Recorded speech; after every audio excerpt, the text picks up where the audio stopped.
Prezados irmãos, nós acabamos de ouvir a narração do mistério de hoje no Santo Evangelho de São Mateus. O mistério de hoje é a vocação de todas as nações, ou o chamado que Deus faz a todas as nações para virem adorar, amar, seguir e serem iluminadas pelo seu Filho. Todas as nações do mundo devem ser iluminadas por Jesus Cristo, nosso Senhor, e esse mistério desse chamado no dia de hoje. É o que a igreja expressa com esse dia da liturgia que nós estamos antecipando para que todos possam participar desse grande mistério e agradecer a Deus, nós que temos fé, nós que seguimos a nosso Senhor, nós que seguimos por sua luz. Agradecer a Jesus, nosso Senhor, esse dom da fé que nós recebemos, que nosso Senhor nos deu. Como é que foi, de acordo com a simplicidade do evangelista São Mateus, que nos narra este fato? Quando Jesus nasceu em Belém de Judá, diz São Mateus, uns magos vieram do Oriente para Jerusalém, chegaram ali na cidade de Jerusalém, perguntando onde está o rei dos judeus que acaba de nascer. Então eles vieram para prestar homenagens ao rei dos judeus. Eles vieram assim iluminados pelas tradições dos povos, pelos estudos que faziam, eram magos. O evangelista não diz o número, mas de acordo com a tradição, de acordo com os estudos dos padres e de acordo com os presentes que foram oferecidos, eram 3. E quando eles fizeram essas perguntas, onde está o rei dos judeus que acaba de nascer, as pessoas levaram então a Jerusalém até Herodes, que estava ali. Herodes era o rei daquelas, como diz São Mateus, nos dias do rei Herodes. Então, naqueles dias, quem reinava ali entre os judeus, em nome do Império Romano, porque eles eram subjugados ao Império Romano, era o rei Herodes Magno. Esse Herodes Magno, ele era um homem assim, muito vivido, muito esperto, era um homem que realmente tinha muitas riquezas, fizeram muitas construções, fizeram muitas guerras, chegou até às vezes a emprestar soldados para os imperadores romanos, e já estava de idade, muito doente, mas querendo conservar o seu trono, o seu poder. Ele era um homem muito violento, era um assassino, ele matou a esposa, matou filhos, qualquer ameaça ao seu poder, ele ia lá, abafava, se fosse necessário, com o assassinato, com a morte, ele fazia. E foi na época dele então que esses magos apareceram, quando Jesus tinha nascido, perguntando onde estava o rei dos judeus que acaba de nascer. Essa preocupação de buscar Jesus da parte dos magos já é uma coisa muito bela, porque, primeiramente, é efeito da graça de Deus e é também efeito da diligência deles em corresponder à graça de Deus. E quando nós começamos a nos interessar em buscar a Deus, em andar conforme a graça divina, a gente tem que agradecer a nosso Senhor. Deus me ama, Deus me dá esta graça e eu não posso negligenciar. Eu tenho que corresponder a essa graça de Deus, de buscar agradar a Deus, de buscá-lo todos os dias. E assim fizeram esses magos. A resposta que eles receberam, o evangelista diz que Herodes procurou então saber entre os entendidos das Sagradas Escrituras como é que era isso. E os entendidos nas Sagradas Escrituras, os escribas, eles responderam: ele, o Messias, o rei, não deve nascer aqui em Jerusalém, mas deve nascer em Belém, ficava a 8 quilômetros de Jerusalém, porque de acordo com o profeta Miqueias, diz assim: e tu, Belém, terra de Judá, não és de modo algum a menor entre as principais cidades, porque em ti sairá o pastor que há de conduzir Israel, meu povo. Então, pelas profecias, Jesus devia nascer em Belém.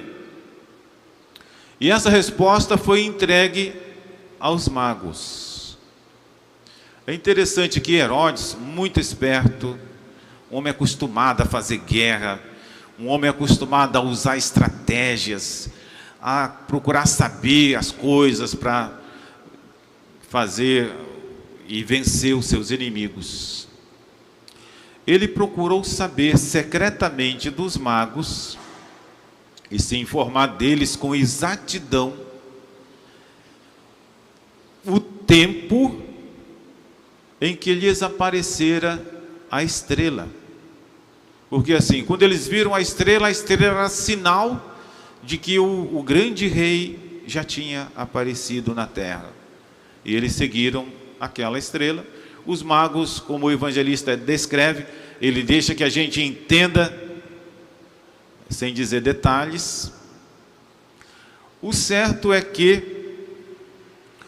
também por esperteza, Herodes disse para os magos: vão lá, informem-se cuidadosamente sobre o menino, e quando vocês o tiverem encontrado, venham me comunicar, para que eu também vá adorá-lo. E tudo isso era uma estratégia, tudo isso era uma esperteza de um homem acostumado a violências e a abafar os seus inimigos.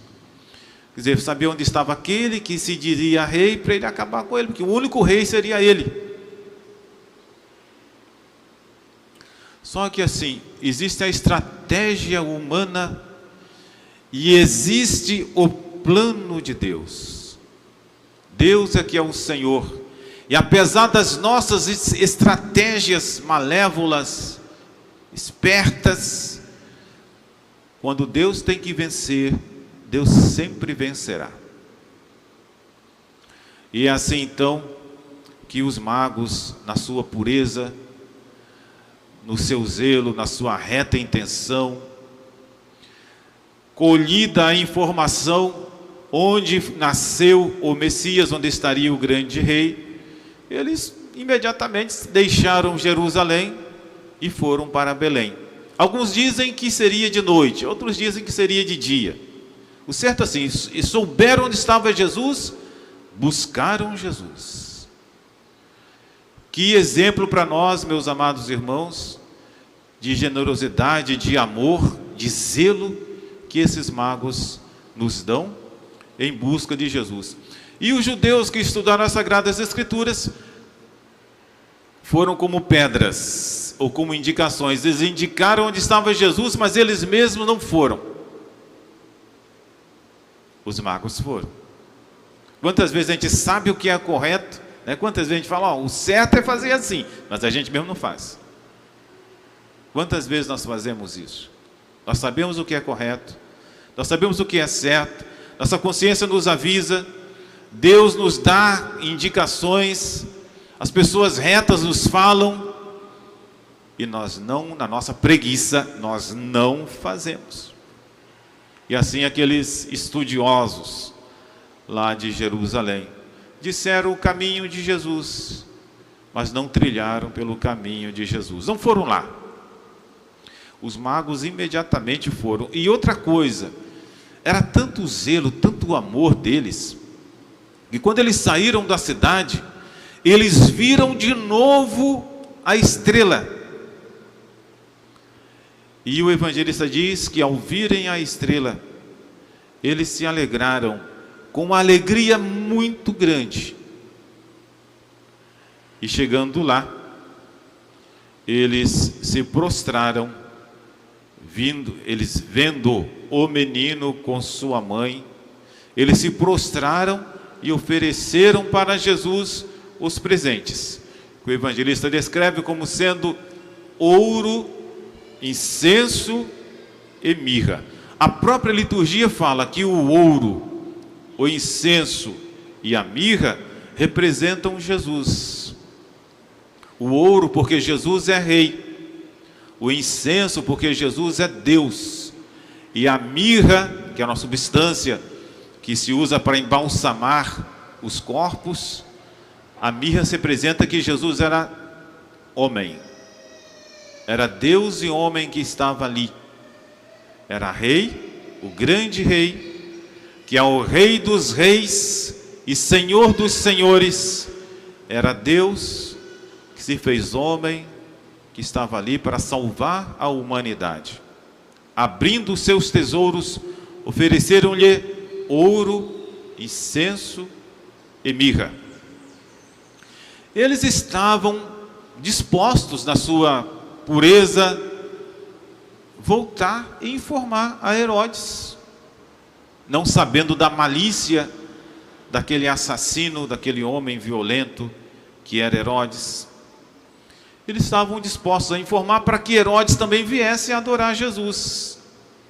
Mas, como eles estavam sendo guiados por Deus, a estrela era um sinal de Deus para guiá-los. Eles eram guiados pela graça divina. Eles tiveram um sonho de que não deviam voltar a avisar nada para Herodes. E seguindo então os desígnios de Deus, através de sonho, eles foram para suas terras e não voltaram a Herodes, protegidos por Deus nosso Senhor. Meus amados irmãos, vamos pedir durante essa Santa Missa que nosso Senhor aceite também a nossa fé, aceite a nossa homenagem e aceite a nossa adoração. Os presentes que os magos ofereceram é porque assim, eles estavam acostumados pelas tradições, pelo seu país, que não poderiam visitar um rei, uma personagem de grande valor, sem que levassem um tesouro, sem que levassem um presente. Isso quer dizer que todas as vezes que nós nos apresentamos diante de Deus, nós não podemos nos apresentar com nada, sem nada. Nós devemos nos apresentar levando o que nós temos de mais valor, que nós recebemos do próprio Deus, e nós devemos apresentar a Ele. Quando a gente medita e reza nos santos evangelhos, nosso Senhor nos narra aquelas parábolas dos talentos, das minas, toda a riqueza, todo o valor que nós temos, Deus, nosso Senhor, que nos deu e quer que nós trabalhemos com esses valores. E um dia, quando nós nos apresentarmos diante de Deus, um dia, quando nós formos chamados por Ele para prestar conta, o que Deus vai pedir? Deus vai dizer: o que você fez com o que eu dei para vocês? E nós devemos apresentar a Deus, porque nada nós temos que seja nosso. Tudo nós temos, tudo que nós recebemos de Deus, devemos apresentar a Ele: Senhor, com o que o Senhor me deu, olha aqui que eu fiz. Apresentar a Deus nosso Senhor. E Deus é tão bom que nós trabalhamos com o que nós recebemos dEle, e com aquilo que nós recebemos dEle, e trabalhamos com a graça dEle, Ele vai ainda nos dar uma grande recompensa. Então hoje é dia de nós apresentarmos a Jesus tudo que nós recebemos, nossa família, os recursos que nós temos, sejam os recursos naturais que Deus nos deu, sejam recursos materiais que, sem merecer, a gente tem, que a gente apresente a Jesus, que Ele nos abençoe, que Ele faça que nós usemos de tudo aquilo para a sua honra e para a sua glória. Vamos apresentar tudo isso a Jesus, nosso grande Rei. Meus amados irmãos, também na leitura do trechinho de Isaías que a igreja nos propõe no dia de hoje. A igreja quer que nós nos lembremos dela. Jerusalém quer dizer a igreja, representa a igreja de Cristo nosso Senhor. Jesus Cristo nosso Senhor nos ilumina, nos guia, nos conduz. Ele é o nosso grande rei na igreja dele, que ele veio estabelecer, fundar e deixar aí. E a igreja se alegra. O que a igreja tem para nos oferecer de grande, de importante? O próprio Jesus. Jesus que é a nossa luz, que é o nosso rei. É interessante o trecho de Isaías falar, e a igreja põe como sendo isso. Qual é a grande luz da igreja? É o próprio nosso Senhor Jesus Cristo. O que um padre deve fazer? O padre deve fazer de tudo para que cada fiel tenha sempre essa luz com ele, que é nosso Senhor Jesus Cristo. O que Nossa Senhora nos oferece quando nós nos aproximamos dela? Ela nos oferece a grande luz, grande guia, que é Jesus. Ela mesma nos guia, mas a luz que a ilumina, que ela oferece, é o próprio nosso Senhor Jesus Cristo. Por isso que o texto de Isaías fala assim: levanta-te, Jerusalém, e resplandece. É como se dissesse para a igreja: igreja, levanta-te e resplandece, porque chegou a tua luz. Tua luz quer dizer nosso Senhor Jesus Cristo. Vamos então, durante essa Santa Missa, prostrados diante de Jesus, pedir a nosso Senhor, que o Senhor seja sempre a luz, que as trevas não me dominem, que as trevas não tomem conta de mim, mas que o Senhor esteja sempre no meu coração, me iluminando e me guiando, pois para isso eu nasci e para isso o Senhor veio, para iluminar as trevas, iluminar os homens e guiá-los para a eternidade. Louvado seja nosso Senhor Jesus Cristo. Sempre seja louvado. Em nome do Pai, e do Filho, e do Espírito Santo. Amém. Vamos todos de pé fazer a nossa profissão de fé.